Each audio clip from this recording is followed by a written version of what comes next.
मेरे लिए व्यक्तिगत रिश्तों और भावनाओं का विषय भी है।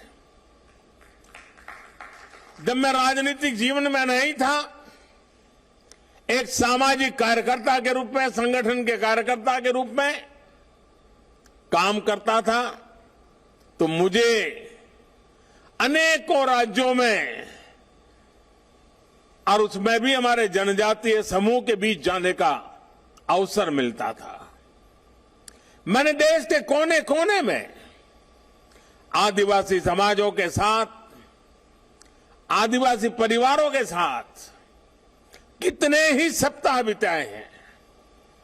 मैंने आपकी परंपराओं को करीब से देखा भी है, उसे जिया भी है और इनसे बहुत कुछ सीखा भी है। गुजरात में भी उमरगाम से अंबाजी तक गुजरात की पूरी पूर्वी पट्टी, उस आदिवासी पट्टे में जीवन के अत्यंत महत्वपूर्ण वर्ष मेरे आदिवासी भाई बहनों की सेवा में लगाने का मुझे सौभाग्य मिला था।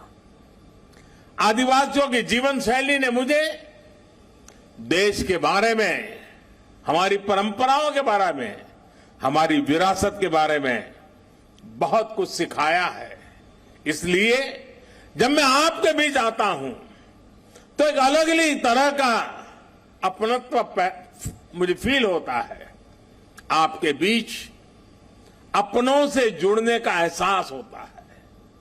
साथियों, आदिवासी समाज को लेकर आज देश जिस गौरव के साथ आगे बढ़ रहा है, वैसा पहले कभी नहीं हुआ है। मैं जब विदेशी राष्ट्राध्यक्षों से मिलता हूं और उन्हें उपहार देता हूं, तो मेरी कोशिश होती है कि उसमें कुछ न कुछ तो मेरे आदिवासी भाई बहनों द्वारा बनाए गए कुछ न कुछ उपहार होने चाहिए। आज भारत पूरी दुनिया के बड़े बड़े मंचों पर जाता है तो आदिवासी परंपरा को अपनी विरासत और गौरव के रूप में प्रस्तुत करता है। आज भारत विश्व को यह बताता है कि क्लाइमेट चेंज,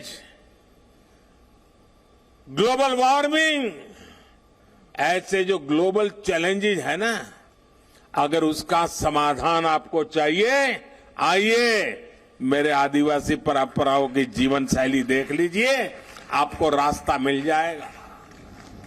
आज जब सस्टेनेबल डेवलपमेंट की बात होती है तो हम गर्व से कह सकते हैं कि दुनिया को हमारे आदिवासी समाज से बहुत कुछ सीखने की जरूरत है। हम कैसे पेड़ों से, जंगलों से, नदियों से, पहाड़ों से हमारी पीढ़ियों का रिश्ता जोड़ सकते हैं।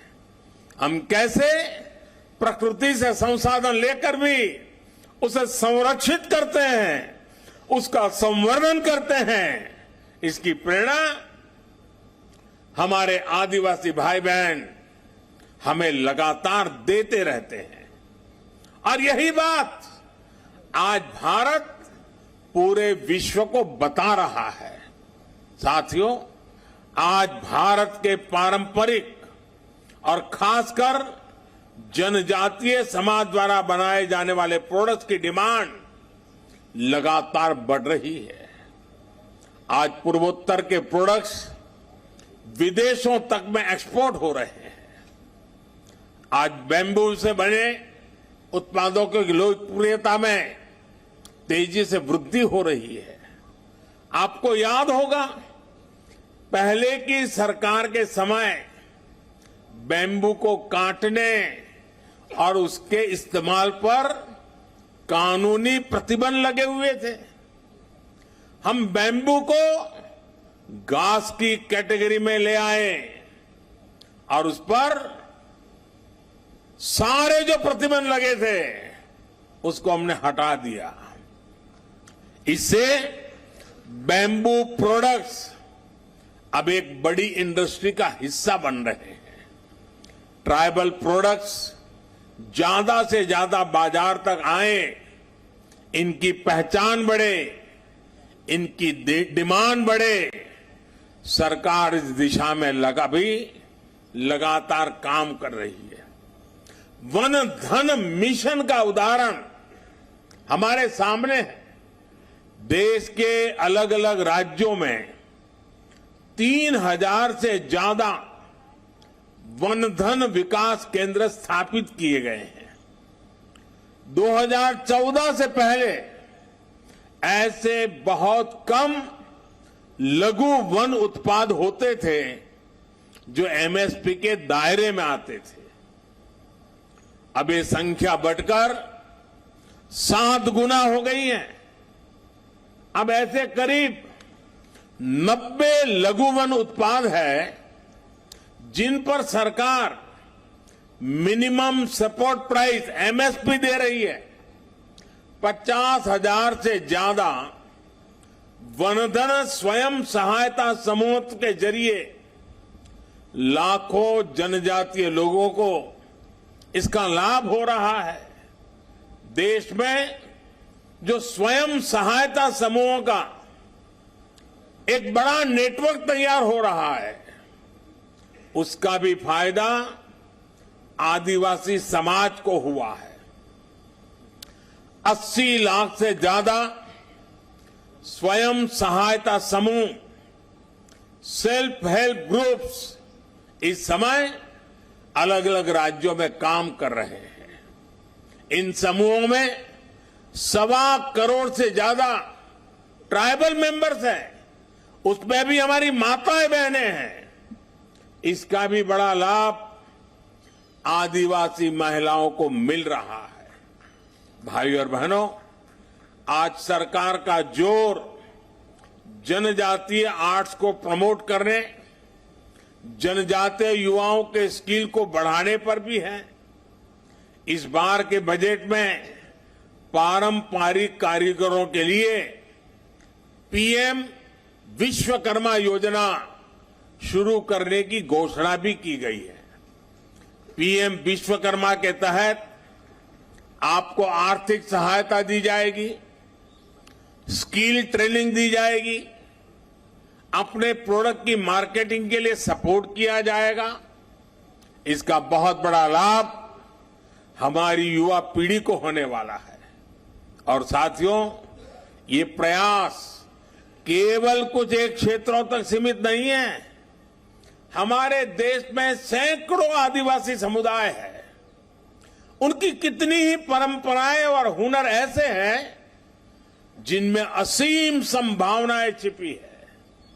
इसलिए देश में नए जनजातीय शोध संस्थान भी खोले जा रहे हैं। इन प्रयासों से ट्राइबल युवाओं के लिए अपने ही क्षेत्रों में नए अवसर बन रहे हैं। साथियों, जब मैं 20 साल पहले गुजरात का मुख्यमंत्री बना था तो मैंने वहां एक बात नोट की थी। वहां आदिवासी बेल्ट में जो भी स्कूल थे, इतना बड़ा आदिवासी समुदाय था, लेकिन पिछली सरकारों को आदिवासी क्षेत्रों में साइंस स्ट्रीम की स्कूलें बनाने में प्राथमिकता नहीं थी। अब सोचिए, जब आदिवासी बच्चा साइंस ही नहीं पढ़ेगा तो डॉक्टर इंजीनियर कैसे बनता? इस चुनौती का समाधान हमने उस पूरे बेल्ट में आदिवासी क्षेत्र के स्कूलों में साइंस की पढ़ाई का इंतजाम करके किया। आदिवासी बच्चे देश के किसी भी कोने में हो, उनकी शिक्षा, उनका भविष्य, ये मेरी प्राथमिकता है।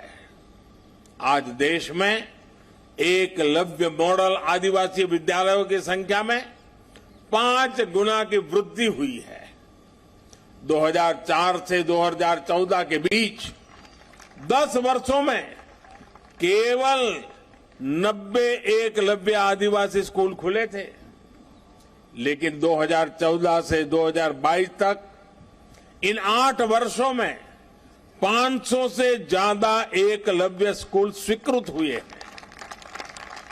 वर्तमान में इनमें 400 से ज्यादा स्कूलों में पढ़ाई शुरू भी हो चुकी है। 1 लाख से ज्यादा जनजातीय छात्र छात्राएं इन नए स्कूलों में पढ़ाई भी करने लगे हैं। इस साल के बजट में ऐसे स्कूलों में करीब 40,000 से भी ज्यादा शिक्षकों और कर्मचारियों को भर्ती की भी घोषणा की गई है। अनुसूचित जनजाति के युवाओं को मिलने वाली स्कॉलरशिप में भी 2 गुने से ज्यादा की बढ़ोतरी की गई है। इसका लाभ 30 लाख विद्यार्थियों को मिल रहा है।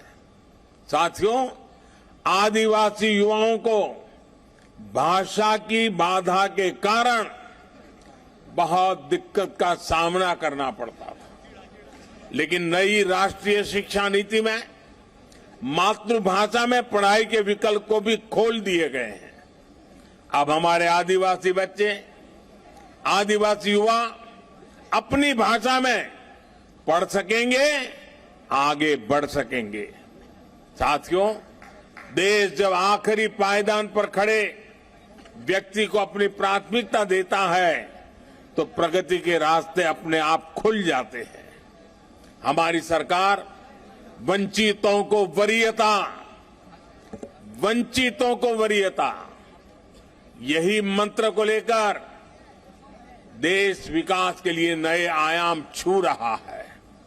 सरकार जिन आकांक्षी जिला, आकांक्षी ब्लॉक को विकसित करने का अभियान चला रही है, उसमें ज्यादातर आदिवासी बाहुल्य इलाके हैं। इस साल के बजट में अनुसूचित जनजातियों के लिए दिया जाने वाला बजट भी 2014 की तुलना में 5 गुना बढ़ा दिया गया है। आदिवासी क्षेत्रों में